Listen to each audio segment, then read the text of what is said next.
un problema que lo enloquece. Cuando nosotros intentamos definir al sujeto con real, simbólico y mecánico separados, lo enloquecemos. ¿Se entiende, no? Si el cuerpo se le escapa, lo enloquece. Imagínense cuando nosotros somos pacientes, solo lo trabajamos por la palabra. Sigue hablando, hacemos interpretaciones geniales al significante. Y mientras tanto, el cuerpo al paciente no sé qué le pasa, pero empezó a pasar algo. Y mientras tanto, los goces desbordan por todos lados. Y nosotros solo escuchamos el significante. Solo hacemos juegos de palabras. Lo enloquecemos. Porque los tres registros tienen que estar anudados. Esta es la verdadera ética del último Lacan. Los tres registros tienen que estar anudados. Si no, no se arma el sujeto. Que esté anudado significa que siempre es en coordenadas RSI. Es, siga hablando. Y entonces interpretamos. Pero además, estamos atentos a qué le pasa a ese cuerpo ahí. Se siente bien, se siente mal, se está desmayando. Algo le está pasando a ese cuerpo ahí. Pero además, empezamos a leer letras de goce que no tienen ya tanto que ver con lo simbólico. Letras, empiezan a precipitar letras. Como Matrix, ¿vieron que caen las letritas verdes? Empiezan a precipitar letras, caen letras y vamos tomando letras y vamos leyendo el fantasma ahí en esas letras y todo lo que implica el goce ahí. Entonces, la intervención es RSI, a veces a través de la palabra, pero la intervención es RSI. Este es el último Lacan, tercera versión que llamamos topológica, donde las locuras incluyen el campo de la paranoia o de la psicosis, que Lacan lo hace así, ¿no? RSI están confundidos. O sea, tenemos un gran problema. Si RSI se separa, enloquece a cualquiera, pero también tenemos un gran problema si RSI se fusionan. Se fusionan, se pegotean, porque en realidad lo que produce es la psicosis. Esta es una psicosis con un centón, ¿ven? Estabilizada, anudada ahí, porque si no, le va todavía peor. Le pasa esto al psicótico redondito, ¿no? El psicótico no tiene análisis, que tampoco tiene medicación, que no tiene nada, que va cada vez más deslizándose hacia algo del orden del deterioro subjetivo. Veo un psicótico que no se analiza, que no tiene medicación, que no tiene tratamiento, lo vemos después de algunos años y claro, está cada vez peor.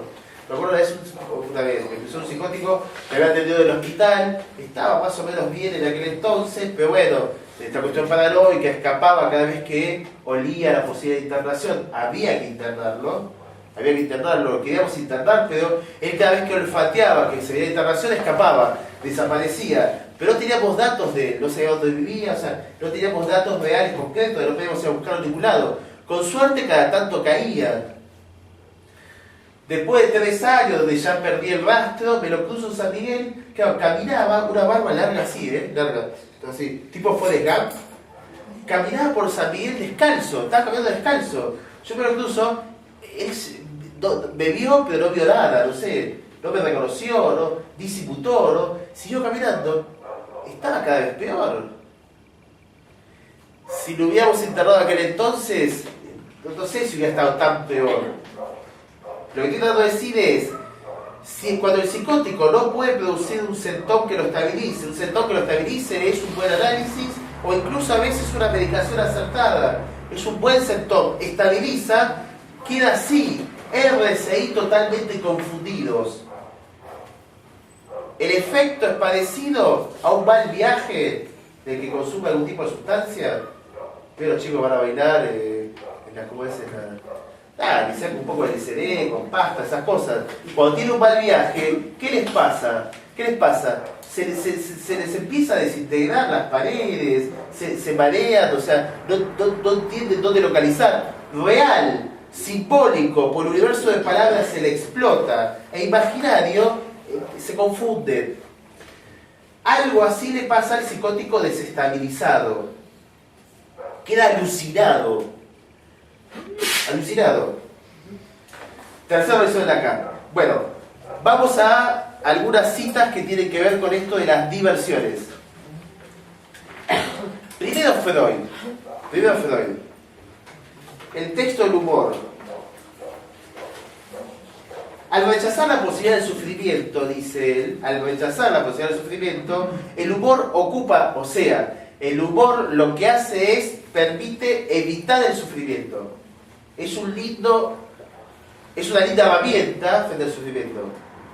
Cuando estamos bastante mal, un poco de humor nos viene bien. Cuando estamos muy mal, ya no hay lugar para el humor. Vio que los velorios siempre aparece alguno contando un chiste, pero es estructural eso. O sea, se cuenta chiste porque hay que enfrentar el sufrimiento. Y si el velorio no es tan importante, o sea, siempre es importante, ¿no? Digo, siempre se murió alguien y siempre es importante. Pero puedes suponer, bueno, quien murió era alguien que estaba más o menos esperado. Hay más chistes. La gente se junta afuera, empieza a charlar, siempre empieza alguien a fumar y a ver a pedacerar. Casi como si uno dijera, el humor tomó la escena y el muerto ¿dónde está? Y pobre, quedó solo con la viuda, ahí adentro. Pero el humor ocupó la escena, porque hay algo de eso que permitió el ingreso al humor. Es una buena función contar chistes en un velorio, es una función que es necesaria. Es necesario el velorio, es necesario que alguien cuente un chiste, porque el sufrimiento a veces es descarnado. Ahora, cuando el velorio es terrible, creo que a veces hay casos terribles, que todo el mundo ya no se soporta, esa angustia, cada uno que llega es un llanto terrible, hay poco lugar para, o sea, si alguien mete un chiste es osado, ¿no? Pero hay poco lugar, o sea, humor y sufrimiento casi como que son una barrera que se desplaza por un lado para el otro. Si tengo mucho sufrimiento, no tengo mucho espacio para meter el humor, pensaba Freud. Si avanza el humor, disminuye el sufrimiento. Al punto que una buena comedia, una buena película cómica, y nos cambia el ánimo.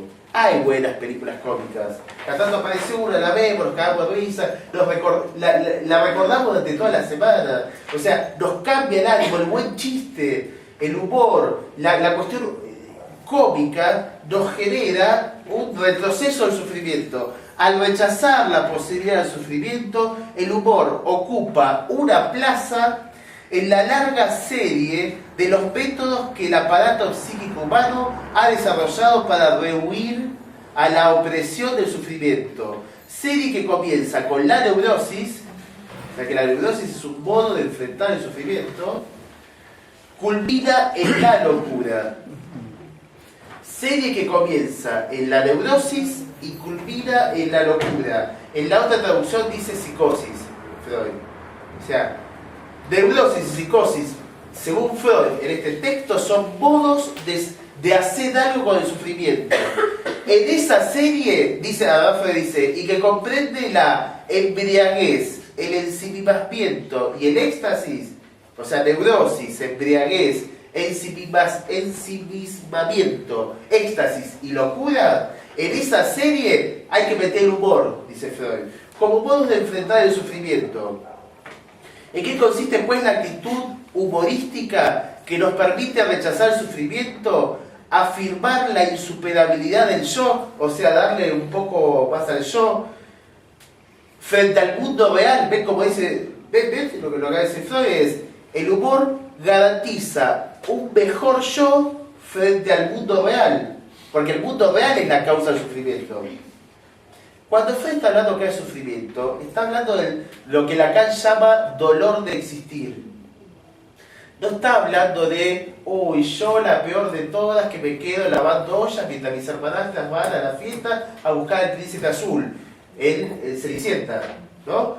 No está hablando de ese sufrimiento que es un síntoma neurótico. Está hablando del sufrimiento que significa vivir. Cuando uno la pasa bien, vivir está buenísimo. Pero para muchos, vivir es un gran sufrimiento.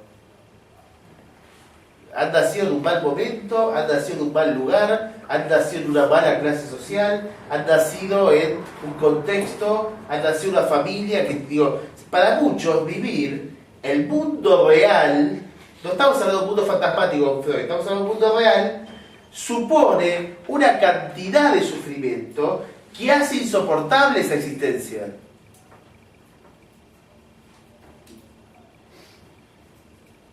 El humor lo que hace es rechaza el sufrimiento, le pone pilas al yo, baja un poco la influencia del mundo exterior. Estamos hablando de términos freudianos, mundo exterior, y dice Freud, sustenta triunfalmente el principio del placer, o sea, pone en juego el principio del placer.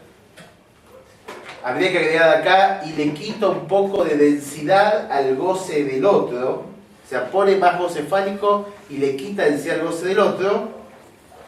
Y dice Freud, y todo ello sin abandonar, como ocurre con otros procesos de idéntico designio, o sea, como pasó en la neurosis, como pasó en la psicosis, como pasó en todas las demás, el terreno de la salud psíquica. O sea, lo que está diciendo Freud es, si tenemos buen humor, nos mantenemos dentro del campo de la salud psíquica. Y es la mejor herramienta, mejor incluso que la neurosis. Desde ya mejor que la psicosis. Dice Freud, aunque este precio pareciera ser ineludible. O sea, él habla de que con buen humor hay buena salud psíquica, pero igual es ineludible cierto costo que se paga. O sea, el humor no es total, no es todo. Dice el humor, adelante un poco, el humorista ganaría su superioridad al identificarse en cierto modo con el padre y dejar a los demás en el lugar de los niños. O sea, el humor, Freud analiza la estructura del humor, es alguien el que ejerce, causa la acción humorística, se identifica con un padre y los demás quedan como niños. Vean que para Freud, si el humor es salud psíquica, es en tanto lo que empieza a aparecer ahí es un padre, pero no un padre de la horda primitiva, no un padre gozador, no un padre terrible. Lo que aparece es un padre del cual se puede hacer humor. Un padre del cual se puede cagar de risa. Él y de él. Hay un gran problema si el padre es severo y si la severidad del padre lleva a la seriedad del padre. Hay un problema si el padre no puede reírse. De hecho, grandes indicadores de una neurosis infantil, lo que nos garantiza la neurosis adulta, es que puede encontrar en el relato algún momento donde el padre se rió. Y entonces te dice, no, yo me acuerdo de mi papá, yo tenía 5 años y no sé qué pasó y se empezó a reír. Ese es un relato que asegura neurosis infantil. Un psicótico, el padre nunca se rió. Pregunten él. Cuando relata la infancia, el padre del orden de lo severo y lo serio, en exageración.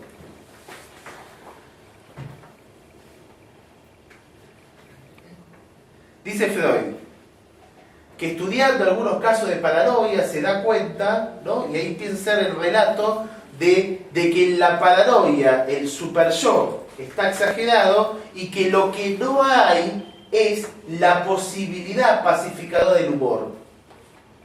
Al estudiar algunos casos de paranoia es una cita larga. Puede comprobar que las ideas de persecución se forman precozmente y subsisten durante largo tiempo porque el padre no puede hacer uso del humor. Creo que Freud lo dice claro. El humor vendría, y salió la cita, el humor vendría a ser la contribución a lo cómico mediada por el super yo.